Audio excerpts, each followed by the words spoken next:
Actually, nag-start yan nung pumunta kami ng Paglat Municipality. So, kinausap natin yung mga mayors doon kasi yun na nakita natin yung kalagayan nila doon sa area.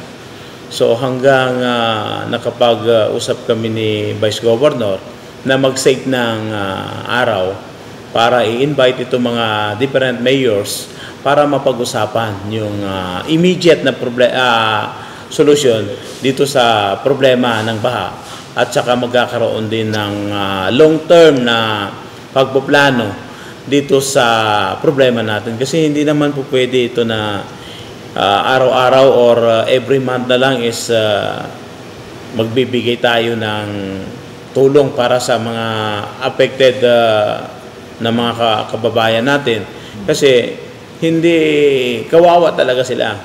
So ngayon, ang sabi ko sa kay Vice Gov, baka po pwede na ipatawag natin yung mga mayors tapos si provincial engineers at saka si PPDO and of course with the presence ni Governor para mapag-usapan kasi pabalik-balik ito na problema.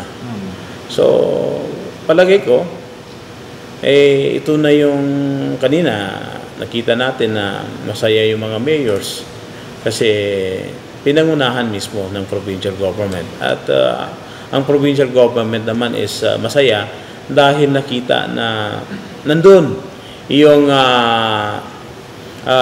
kagustuhan ng mga mayors na magtulong-tulong.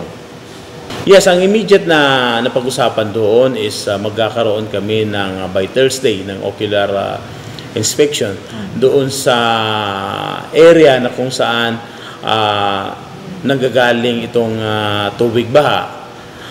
After noon is nagkausap-usap kami na by Monday is mag-usap-usap uli kami para doon sa immediate na solusyon doon sa nakita namin doon sa during the makikita namin doon sa ocular.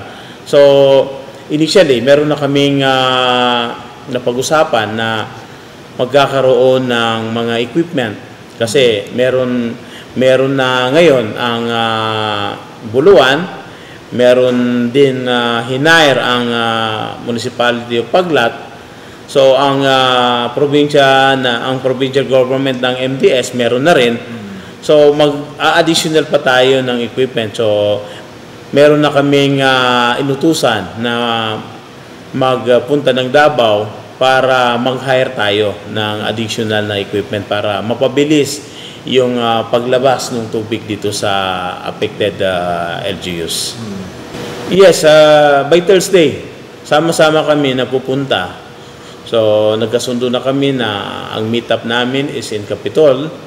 So, pupunta kami doon sa loob para makita talaga. Hindi yung lang, kundi i-actual talaga natin na titingnan yung area.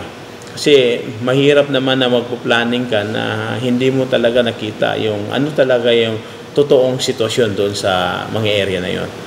So after nun, by Monday, magkakaroon na kami para magkaroon kami ng final na ano talaga yung gagawin, pati doon sa kung magkano yung gagastusin namin. So willing naman yung mga mayors na magko-contribute sila.